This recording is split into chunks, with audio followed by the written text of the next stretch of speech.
12h55 à toute allure dans les dunes, au beau milieu du désert, des rallye-raids de l'Afrique à l'Amérique du Sud. Il a commencé la moto, il avait 17 ans. Né en Bretagne, il s'est installé dans l'île en 1992. De sa passion, il en a fait un métier. Père de 2 enfants, ses confidences en tête-à-tête. Stéphane Amar, bonjour, bienvenue. Bonjour, merci. Kamikaze, pensez-vous l'être à moto? Non, pas du tout. Non, il faut surtout avoir la tête sur les épaules pour appréhender toutes les pistes, justement s'orienter, naviguer, puisque la majeure partie du temps, on est tout seul perdu au milieu des déserts. Et il ne faut surtout pas être kamikaze, il faut vraiment avoir conscience de là où on met ses roues. Oui. Mais un pilote tout de même qui souhaite relever des défis? Toujours.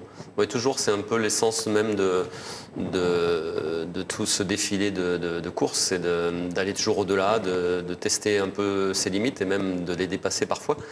Et l'envie de découvrir des horizons nouveaux surtout aussi, et des personnes nouvelles aussi, parce qu'on voyage, ça nous amène à découvrir des pays, des paysages, des gens, des cultures différentes. Si je vous dis Dakar, quelle est la première image qui vous vient en tête? Les dunes. C'est vraiment l'image que je garderai depuis toujours. C'est ce qui est mythique, c'est ce qui nous attire aussi, parce que c'est l'inconnu. Et aller essayer de défier l'inconnu, c'est excitant, quoi. Enfant, lorsque vous suiviez le Paris-Dakar à la radio, vous imaginiez-vous un jour devenir coureur à l'âge adulte? Mais non, pas du tout. C'est justement un rêve. C'est un rêve que j'ai pu concrétiser et c'est vraiment un aboutissement. Puisque, effectivement, comme vous le disiez, tout jeune, j'écoutais en cachette les reportages sur les radios, parce qu'à l'époque, il n'y avait pas encore de reportages télé. Et j'avais bien sûr l'envie, mais j'ai eu l'occasion, le destin m'a emmené jusque en être acteur. Et c'est une consécration. Et qui vous a mis en selle?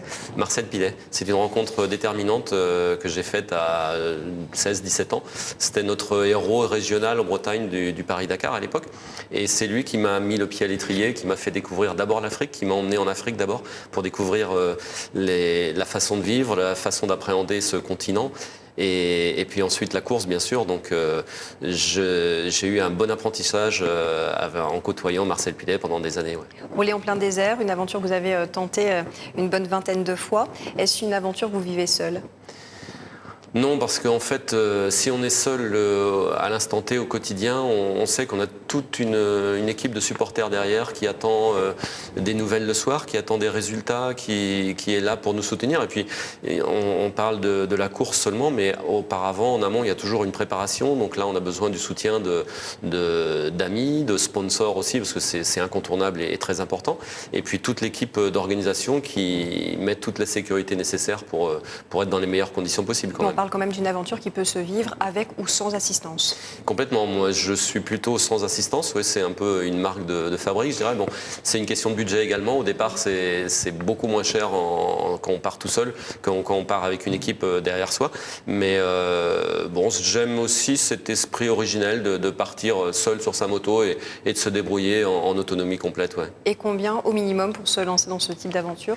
Sur un gros rallye extrême comme le Dakar, c'est pas loin de 40 000 euros. Ensuite, sur les petits rallyes africains, d'Amérique du Sud et tout, on descend largement. On est dans un budget de 10 000 euros à peu près pour une course. Vous est-il déjà arrivé de vous perdre en plein désert? Ah oui, complètement. Oui, ça a même commencé comme ça. Sur ma première course au Maroc, je me suis vraiment perdu, comme un débutant évidemment, et j'ai appris de ces mauvaises expériences. Et je me suis retrouvé vraiment désemparé et dans une situation que je n'avais pas connue et un sentiment nouveau, que vraiment on est peu de choses dans ce monde-là. Et je crois que c'est un peu ce qu'on recherche, tous ces concurrents. Ce que nous recherchons dans ces courses-là, c'est de se remettre tout en ordre dans nos sociétés un peu super organisées, super cadrées, de se retrouver seul face à soi-même dans les dunes, dans la nature hostile, ça fait du bien. Une période où vous n'aviez pas de GPS? Pas du tout, oui, ça n'existait pas que dans l'armée américaine. Le Dakar en Amérique du Sud, est-ce que cela signifie encore quelque chose pour vous? Oui, parce que j'ai apprécié d'y participer encore 2-3 fois. Et bien sûr, il y a des endroits très, très larges, complètement perdus également, comme en Afrique. Mais ça a perdu un petit peu de sa dimension d'aventure, puisque forcément, on a d'autres technologies maintenant qui sont arrivées. On peut pas aller contre l'évolution de la société. Et puis l'Amérique du Sud offre moins d'inconnus extrêmes. En Afrique, on peut partir dans une direction et se perdre jusqu'à la mort, puisque que le Sahara est grand et immense. En Amérique du Sud, c'est un peu différent. On peut tirer tout droit pendant 3-4 heures. On arrivera normalement toujours sur un point de civilisation, je dirais. Donc on a moins la mort au bout du chemin en Amérique du Sud qu'en Afrique. Un bon pilote est-il forcément un bon commercial, un bon vendeur? Non, je suis pas sûr. Moi, j'ai la chance d'avoir fait de ma passion mon métier. Mais non, c'est deux situations complètement différentes. Mais par contre, le fait d'être parti, de partir encore dans les déserts et de se mesurer à ces natures hostiles, ça aide bien sûr dans mon métier. Et puis, ça donne aussi de la crédibilité vis-à-vis des motos. Un de vos enfants vous réclame un scooter à 14 ans, vous dites oui ou vous dites non?